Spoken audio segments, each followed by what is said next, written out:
Oh, you thought the 10-year reflection series was over? Me too. But everybody wants to talk about 2016 all of a sudden, so let's talk about 2016.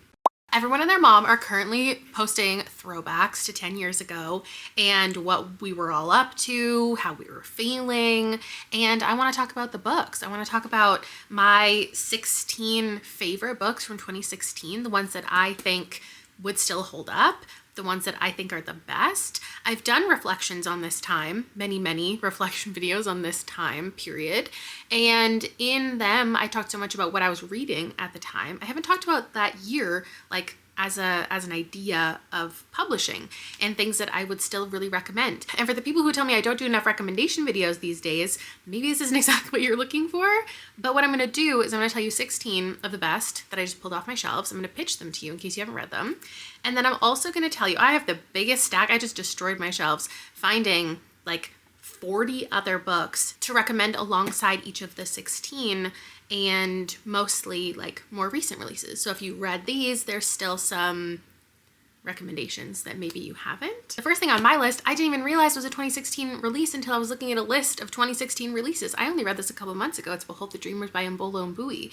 This was a 5-star for me last year, and it came out 10 years ago. I think this is especially a relevant recommendation right now because I think some people, perhaps some of you, need to find more empathy and compassion for immigrants. This is a fantastic example of a story about perseverance in the face of adversity, and it's entertaining as hell. We follow a couple from Cameroon. They're moving to New York to find a better life. Jende is so passionate about providing for his family, his wife and his son, that he takes a chauffeur job at this fancy company. We watch him get that job. He's more or less promised by his employers that they will respect and support his status.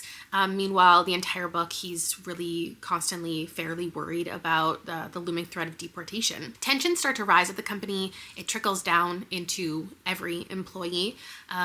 There is tension between the married couple that is employing Jende and eventually his wife Neni. And it's essentially about what they're willing to sacrifice. It's so cinematic.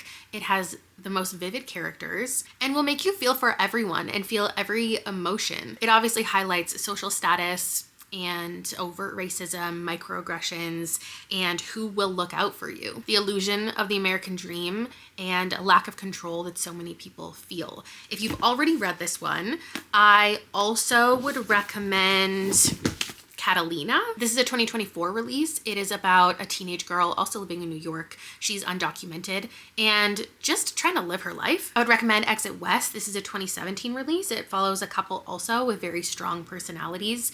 Though most of the book, they are living and actively fleeing from a war-torn country and trying to find somewhere to be. One of my favorites from 2022 is Black Cake. This is about a woman who dies and leaves behind a message, a story about a young girl fleeing her island nation for the USA. She leaves it for her children to read, or listen to rather. And then this one, a 2019 release, A Woman Is No Man, is on my TBR, so I can't officially recommend it, but I'm sure I would. It's about a Palestinian family living in the USA, I'm pretty sure also in New York. Not my recommendations, but Haymarket Books posted this recommending a couple of things, and they're currently offering these as free ebooks, so I would implore you to take a look at them if you haven't read any of these pretty crucial reads regarding migrant justice. Border and Rule, Unbuilt Walls, and The Case for Open Borders. I would check some of those out. A bookstore offering them for free is awesome. Book number 2 of my 16 from 2016 that I think stand the test of time and hold up. This one should not be a surprise. It's Beartown by Frederick Backman. This one has become an entire series, and I think a lot of people have really connected with it. We're set in a small town, and a young girl experiences something really traumatic, and the main focus of the story is this hockey team, what they did, like the rumors, the gossip going around, and we're following so many different people in this small community. The hockey team is really the pride and joy of the small town. It's all they really care about. They put so much of their time and support into it. And when somebody has committed a violent act, it's who do you believe and why do you believe? There are accusations flying, secrets are exposed, and the author navigates all of these different perspectives excellently. We obviously have themes of toxic masculinity, rape culture, the power of community, ignorance, and compassion even when it's hard for people. If you loved this, I don't have like the perfect comp, but in my mind, recommending certain books here, the idea is that like this type of reader who loved this could also love this, even if they're not the exact same story. I recently read Woodworking. This is a 2025 release by Emily St. James, and it's equally in a small community with a lot of judgment. And we're following a trans teacher and a trans teen who are connecting with their identity when no one else around really understands them. There's something about The God of the Woods by Liz Moore that also makes me think if you love Beartown, you could love this.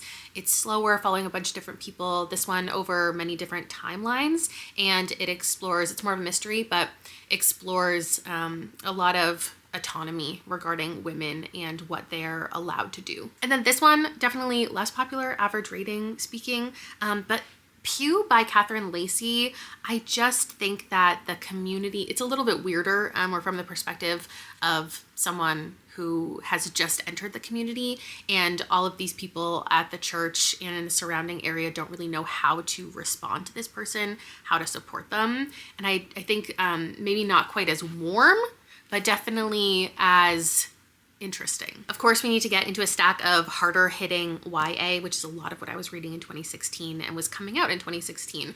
Radio Silence by Alice Oseman. I think this stands the test of time because finding your comfort person, finding a connection with someone when you feel a little bit lost, that's just a universal feeling for a lot of people, especially in high school. And it's funny because I don't think I ever really connected with that with something that I was looking for in books. I always put this book in a category of like, oh, I love podcast type books, so it's a podcast type book and that's why I love it. No, it's about like a kind of platonic relationship where a friendship that is just so meaningful and important and helps you learn things about yourself is a reason I love this. I can't believe this came out 10 years ago. It's just so, obviously this one kind of holds up because Alice Oseman has become such a well-known author. This graphic novel series has really become such a moment, and I was one of her first readers with Solitaire, I think the year before this one came out. Now she has an audience of millions, which is so incredible to watch. This story, we have a character who is making fan art for a podcast, and they start to collaborate, and I think at the beginning don't really know who each other are. So their real life versus their virtual identities are a little bit at odds. I just remember this having two really strong characters. They had such a compelling relationship. They were creative, they were opinionated. It's at that age where you're being told by everything around you that you have to start figuring everything out. And oh, you haven't figured everything out? Like, let's all judge you. Oh, you don't know where you're going to college. You don't know what your career path's going to be. And this just gives space for finding your creative outlet. And like I said, finding a connection with somebody. And that is just as important. They're both struggling with how they're being treated in life, their home life, friendship, school, what have you. And they learn a lot from each other by the end. Now, finding the perfect like platonic friendship was difficult, that I would want to come on here and recommend to everybody. So a couple things though that came to mind were Legends and Lattes. Very different vibe, but I just think platonic soulmates is something that definitely exists in here. We have an orc. Obviously it's fantasy, the other one isn't, but there is an element of this that like the podcast is, you know, speculative. And I just think readers of Radio Silence could really like Legends and Lattes. Also, we have a lot of just casual queerness. Middle Game by Shauna McGuire also like comes up in my mind as something that is about a connection between two people. In here, they're siblings. There's a lot of alchemical stuff in here that does not exist in Radio Silence, but just the connection between people stands out in here. We Taught It Fortunate, another 2019 release. I think Middle Game came out in 2019, about people just working together for a greater cause without any romance type of stuff in it. Definitely recommend that one.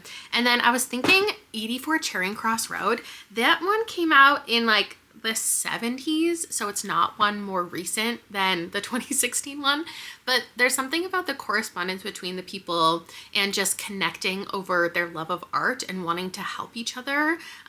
It's just like a bookshop and a woman communicating. I would recommend that one. Book number 4 is We Are the Ants by Sean David Hutchinson. This was one of my absolute favorites of the time. I have not reread it. It has to hold up. Like, there's no way this doesn't hold up. There's this theme of finding the desire to live that I think a lot of people would connect with. Henry is a queer teenage boy whose life has not been easy. There's a lot of real life issues that he's dealing with. He's grieving, he's lonely, he's bullied, and also he's getting kidnapped by aliens, and the aliens want him to push a button and decide if he wants to save humanity or not. It's so tenderly written.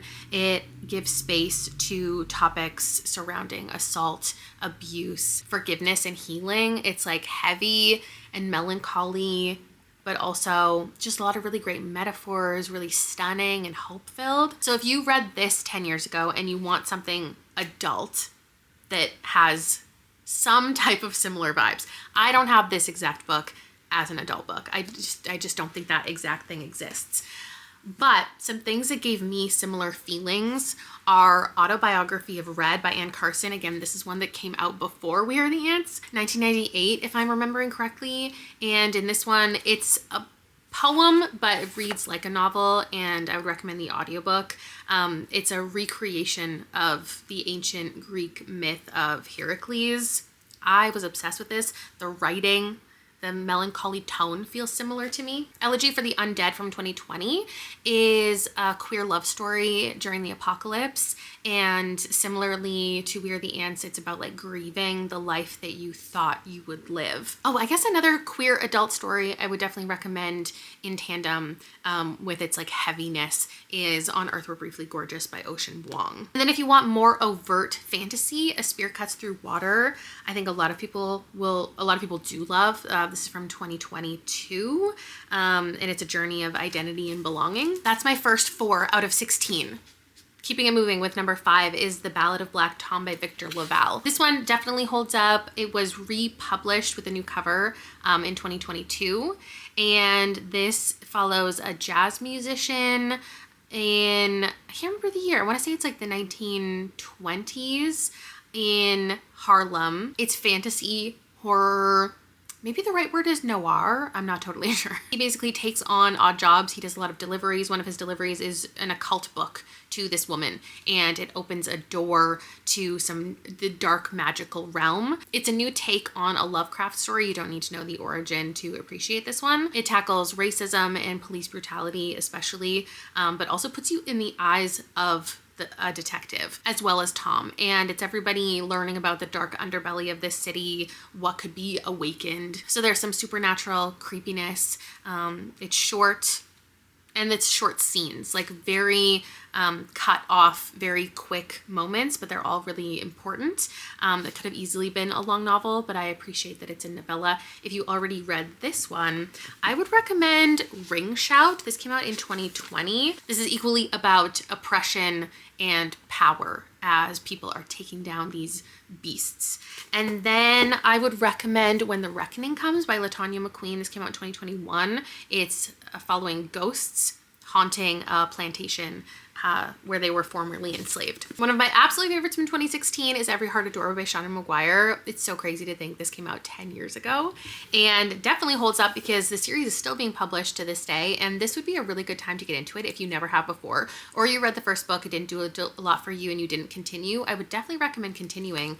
And then this book, after 10 more in the series and 10 years, we finally get back to Nancy, who is the protagonist of the first book, and what her story is going to be. The first book sets up a lot of information, and it's also a murder mystery at the same time. All of these children come to Eleanor West Home for Wayward Children after they have experienced portals and gone into these perfect magical worlds for them. They return to the real life and cannot cope with reality. They're all from difficult home lives, or they're struggling with bullying or anything, and they come together and just build this fantastic community reluctantly. To this day, I don't think I've found anything quite like this that hits like Every Heart a Doorway does, but I do have a couple of things that have come to mind. So The Wild Ones by Nafisa Assad. This is a 2021 release where this kind of girl gang comes together, and they live in a fantasy world. Their magic helps them travel around and heal together. I think if you love the series, you could also love Alexi Harrow. Naturally, the 10,000 Doors of January, which I didn't love, but a lot of people do. So I would recommend. This is another kind of portal fantasy. This one, The Everlasting, is definitely more of a love story, but there's something about the writing and the fairy tale vibes of it that I think I would connect. Hear Me Out, I would also recommend Emily Wilde's Encyclopedia of Fairies to people who love that series, because there's just something whimsical and questy about it. And then The Wonder State from 2023 is one that I don't think enough people are talking about. This has the perfect amount of realism with a little bit of weird magic, with a bit of mystery, because these people, friends, come back together after 15 years of being apart, and they have to contend with houses that they have witnessed that appear right when you need them. Kind of a similar vibe to Every Heart a Doorway. Finally, let's get into some horror. We've got My Best Friend's Exorcism by Grady Hendrix. I really like Grady Hendrix. I think this stands up. It's recently gotten a movie adaptation that I didn't love, but because people are still talking about it and loving it, obviously this kind of stands the test of time.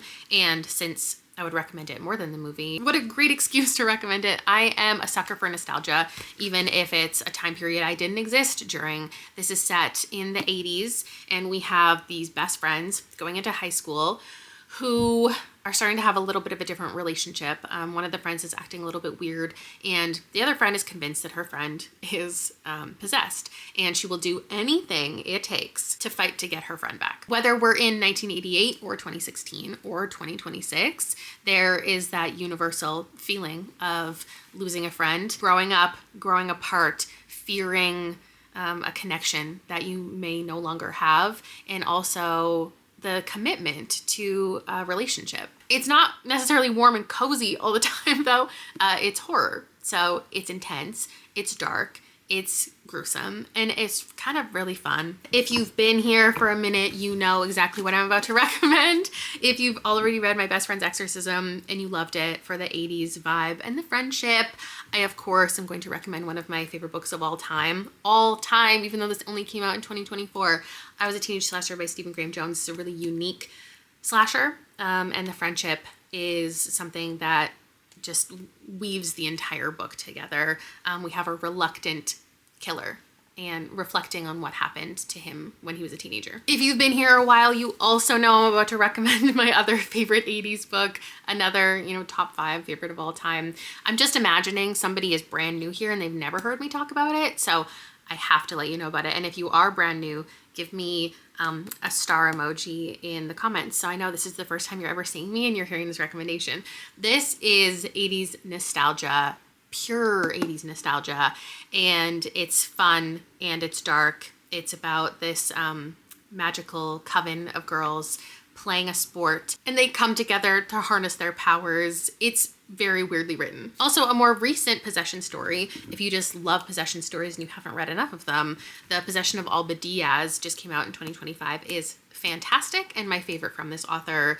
Again, we have a connection. It is more romantic than My Best Friend's Exorcism, but it's somebody so committed to getting this woman out of her possessive state, as well as her own internal fight against it, that is so powerful. Oh, and one more I cannot find my physical copy of is The Goddess of Filth by V. Castro that came out in 2021. It's a novella and it's a possession story, a bunch of girls connecting to their Aztec ancestors. Let's do another horror. This is one that I didn't read when it came out in 2016. I read this last year or the year before. It's Mongrels by Stephen Graham Jones, my favorite author.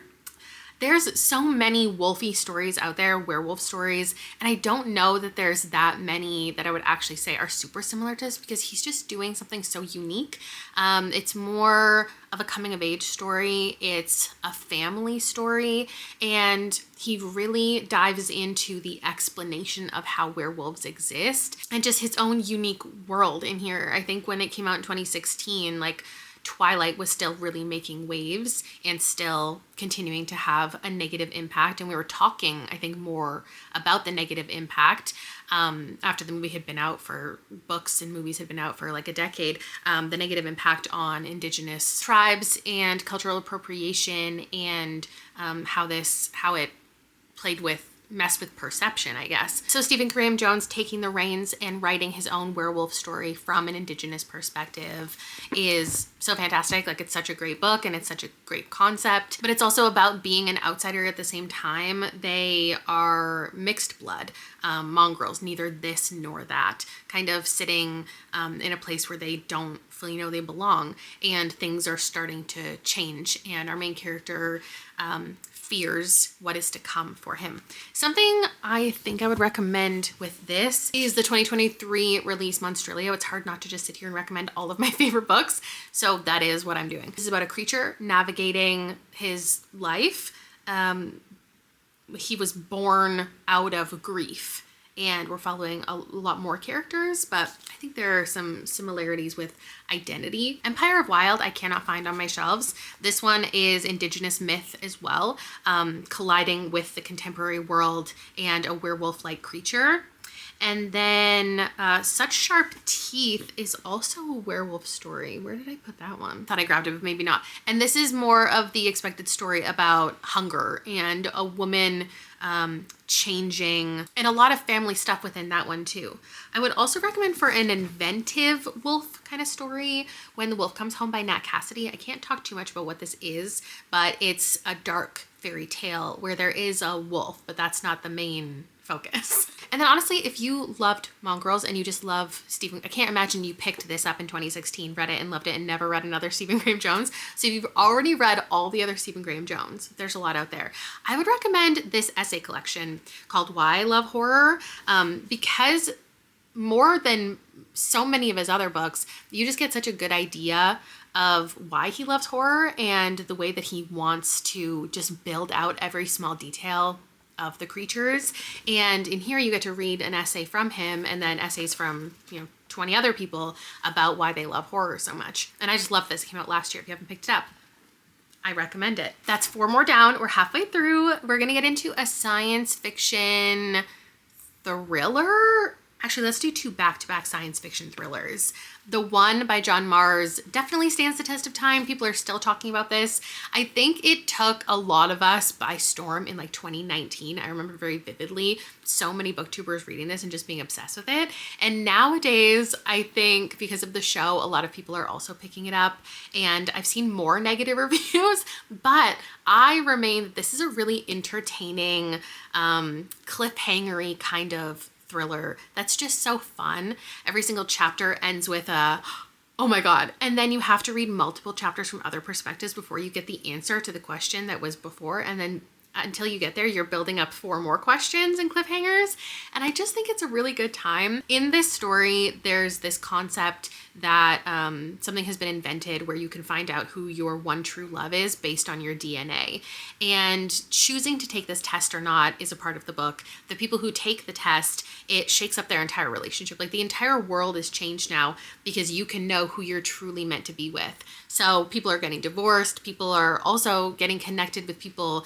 they don't understand why, or they shouldn't. You can get connected with the worst people in society, and sometimes that does happen. There's 5 main people and matches that we follow, and the characters are a lot of stereotypes a lot of the time, but that makes it easy to distinguish everybody's different POV. I just think it's one of those ones that makes for such a good book club discussion, because you ask yourself and you'd ask, everyone else would have things to say about what would you do in this situation. And just generally, I love what if stories. So my list of what if stories are not similar to the one.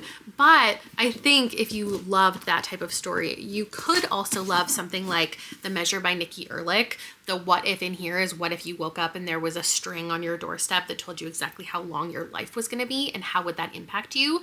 And there's a lot of POVs exploring that. This 2024 release, Sky Full of Elephants, is what if all the white people on the planet suddenly died? How would that impact everybody else? There was also something about Yours for the Taking that made me think, maybe because I love the one, I love this one as well. There are these like communities being built and contained, and if you don't get an invitation to one, you're probably going to die, because we're in the future where the planet is uninhabitable, and we're following again a bunch of POVs of people who work for the company, people who have been welcomed into the community, left out of the community, and it's all just navigating relationships. Of course, the soulmate equation is basically like if you took the one and took out the thrillerness of it. It's much more romance focused. And then this one, you're just gonna have to hear me out for, because it's not science fiction, but there's something about John Mars's writing that reminds me of Will Dean's writing. When I read these two authors, it just feels like high adrenaline, but also really well crafted. And a huge intent of it is the plot twists and the turns and the reveals. So the last one is one of my favorites, and I can never tell you what this is actually about because there's a reveal, I don't even know, like 100 pages in, that makes the book so fun. Basically, there's a woman who wakes up and she's alone on a cruise ship all by herself. And she doesn't know how she got there. She doesn't know where everybody went. And then something happens from there. Next up, I cannot talk about 2016 without talking about Dark Matter, because this was really a darling at the time, and I've seen people still picking it up to this day, so I know people love it. This has also been adapted. I have not watched, don't know if I will. And this is just my perfect kind of story. A man wakes up, he has a wife and son, but he gets abducted, and when he wakes up, he's in a different reality where all those things are gone, and he remembers it, so he's fighting to find that again, and he's being told all of these things by these people about the world and life and the role that he's playing and what he's responsible for. And it's mostly about like fighting for the life that you want, but it's also just really intricately written with all of this science jargon, and it was so fun. What I remember about this read is that the pace never lets up. There's definitely time for contemplating and memories and stuff, but it also, I just remember being so fast paced and such a quick read. And it introduced me, I think, to books that have somebody who's experiencing multiple different versions of their life. I don't think I have any that are as cerebral as this one to recommend to you. The things that first came to mind are any kind of time travel, any type of different reality stuff like Una Out of Order and The 7-Year Slip. If you've never heard of these, if you don't know what The Husbands is, and you like the kind of cutesier things, then I would definitely recommend these, but they're not necessarily similar to Dark Matter. Because of the mystery involved, I think The 7 Deaths of Evelyn Hardcastle is something I like to recommend. I really loved this. We have a character who we don't really get to know at the beginning, because every single day they wake up in a different person's body who was at this event, and they are tasked with solving a murder that happens. And then 11/22/63 I think is fantastic and would take any opportunity to recommend. This is kind of a classic time travel one where a man is gonna go back in time to stop the murder of JFK, and along the way, like, a lot of other stuff is happening and there are relationships that are being built. So this is not as fast-paced at all, but it felt right to recommend. And then also, if you've never picked up Project Hail Mary, this is just like the darling of the book world. Like, I don't know very many people who read this and didn't love it. And if we're talking science and thrills, I think this has it. It involves an astronaut who is alone in space and just has to figure out how to fix things and get back. That's not all. I actually have a whole bunch more that I think of when I think of Dark Matter. The Ross Shark texts, that one came out before Dark Matter, but that is equally like a man who wakes up and everything is different, and there are these notes to tell him who he's supposed to talk to and how he's supposed to understand the science of what's happening to him. The Vanished Birds is about a woman who lives outside of time, and there's a child who doesn't speak. There's something about it that gives me dark matter vibes. And then Ascension, I love the concept of this so much. Science-y, scientists going to discover this mountain that has suddenly appeared in the Pacific Ocean. It's very interesting, and the reveals are great. And I love a book that has some kind of twist. Back to YA, I have When the Moon Was Ours by Anna Marie McLemore. This is about, well, there's these sisters, a group of sisters who are rumored to be witches, but then we also follow these two characters and their romantic connection. They're lonely in town, they're teenagers. The boy is just coming to understand his gender identity. The girl in the story is struggling with like where she came from. She has this magical ability where flowers can grow out of her body, and these witches want her and her abilities. It's magical realism, it's whimsical. This author's writing is so beautiful and descriptive, but it's also, I remember, being a lot heavier than I was expecting. It deals with misgendering and force outing and belonging and grief, like a lot of the stories that I love. Really important themes, but also imperfect characters, which I love, who are just navigating their identity and the deep connection that they have.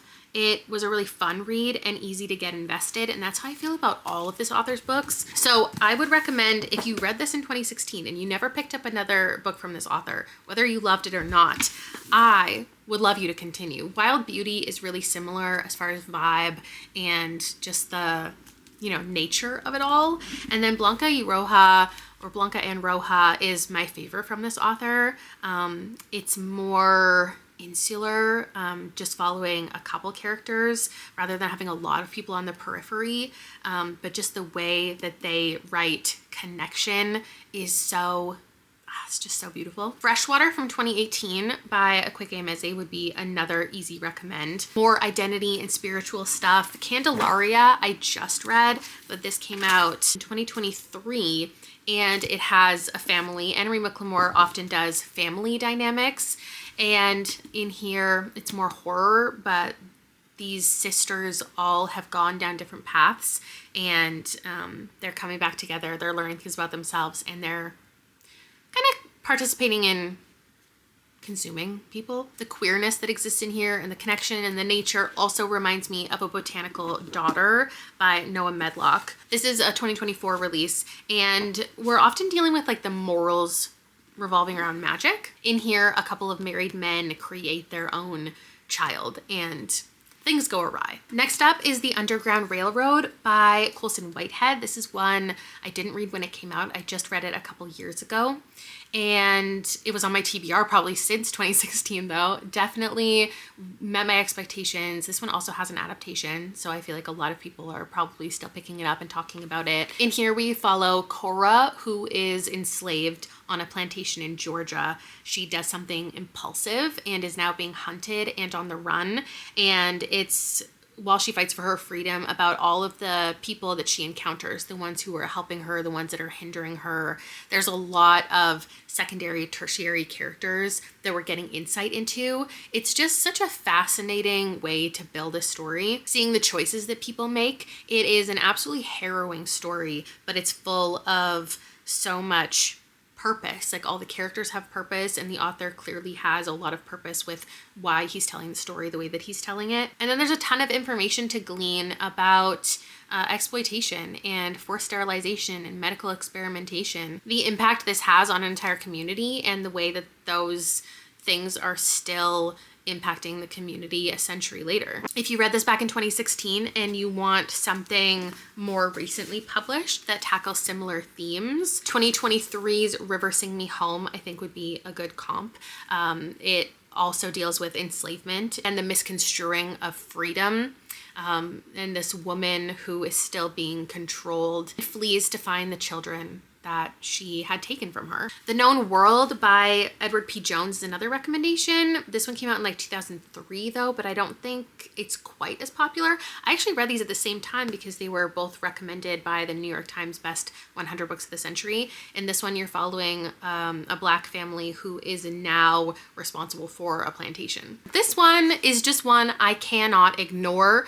I know it doesn't have the highest average rating. I still recommend it time and time again every single day of my life. It is A House at the Bottom of a Lake by Josh Malerman.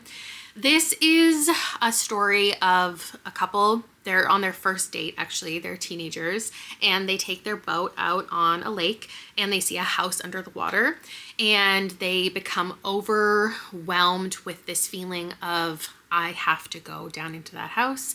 I have to find out what's in there. And also, could we live inside and could we make a life here? It's very short. It's cosmic and unexplained and ambiguous and weird and just right up my alley. And because of its low average rating, I just don't think it's recommended as much as it should be. And so I would like to take the opportunity, if you've somehow never heard of this, to just go pick it up and experience the weirdness. It's claustrophobic in the best way. It builds such incredible tension.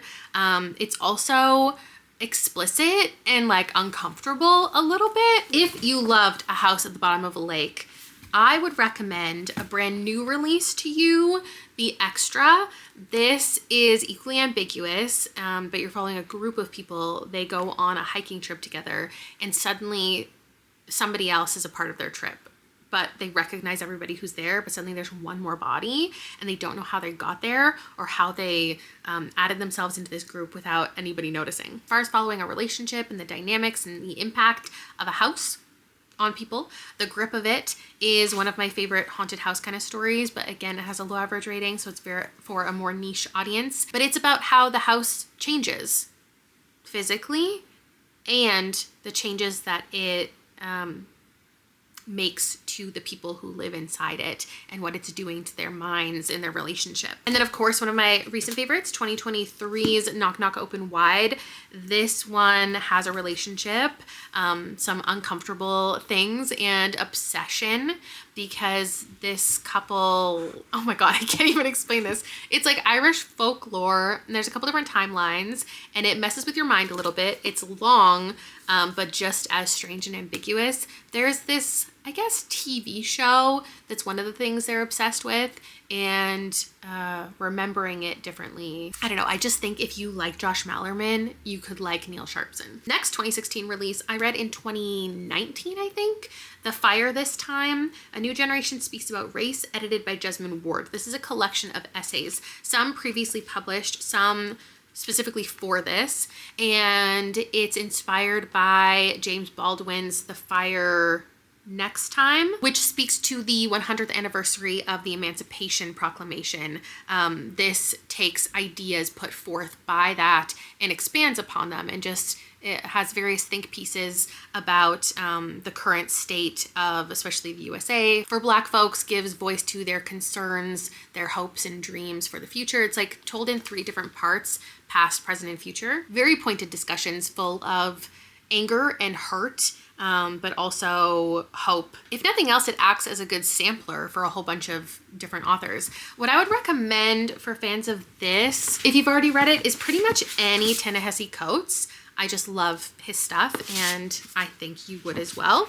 And then my number one recommendation all the time in like millions of different situations is Biased, Uncovering the Hidden Prejudices That Shape What We See, Think, and Do. Still an essay collection, but just by one person who has a career in putting on like lessons and seminars about bias and racism. And then also I saw Libro FM posted a recommendation list, including The Fire Next Time, and they're offering a free audiobook. So I'm currently listening to this. It's called Mutual Aid, Building Solidarity During Crises. Since it's free for the next week, I think, probably last once you're actually watching this, for the next couple days. So I would definitely implore you to go download it, pick it up, because I've seen a lot of people reposting a lot of these recommendation lists and what to read right now when the US is struggling and how to make an impact. And I would love to see the people who are reposting the lists of books actually read them, because I find that a lot of the people reading, 200 books a year aren't making time for any nonfiction. And I think that's just a real missed opportunity for your own education. So I will start side-eyeing people who are reposting and talking about things, but not actually adding to their own education and vocabulary. And I am going to work on that. So I will continue listening to that and probably talk about it in my wrap up. And I would love to be able to talk about it with you if you want to pick it up. I think it would be a great pairing if you already read and appreciated this one. Next up, we've got Hidden Figures by Margot Lee Shetterly. Of course, this one holds up. It became adapted. A lot of people really loved that movie, as did I. I think it takes what the book puts forward and makes it, more of a narrative and more fun. There is something, I know I'm recommending it. It is a little bit dry of a book. So I find that I recommend a lot of nonfiction for it being really interesting to read. I don't think this is one of them as far as the actual style of writing, but gaining the history, absolutely worth it. Would highly recommend. It's a whole piece of history that isn't very talked about.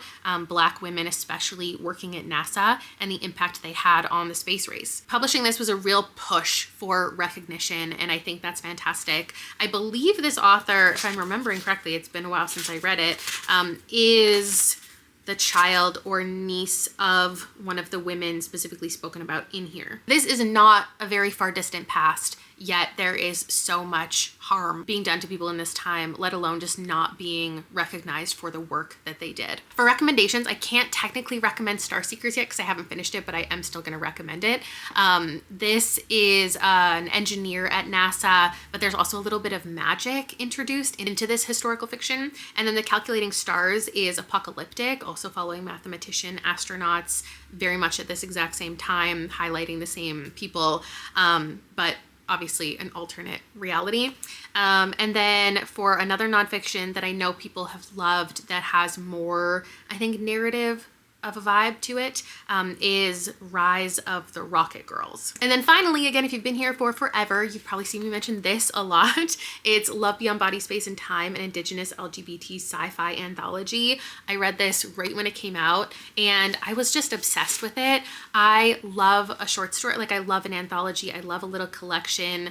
I have my star ratings that I wrote on each page instead of using tabs, which feels crazy now. And this is just, again, a good sampler to get introduced to all of these different authors, but also the concept of this is exploring a multitude of sexual and gender identities, and all in totally different science fiction worlds and with totally unique plots, very vivid characters highlighting exactly what you'd expect, identity and belonging, but also with like fascinating ideas as far as the worlds they exist in. If you already read this, maybe it's because you took my recommendation for it, because I talk about it so often. A couple of the authors that I read for the first time in here that I went on to read novels from are Sherry Dimeline. The Mayor of Thieves is fantastic. It's futuristic, but also historical in nature at the same time, where Indigenous folks are being hunted. Alatsoe is more YA, speculative, kind of fun, but also heavy at the same time. Beautiful illustrations in there. And then Love Beyond Body, Space, and Time has a sequel where some of these authors wrote more stories, some connected, some not, some authors that weren't in the original. And I love this one almost equally.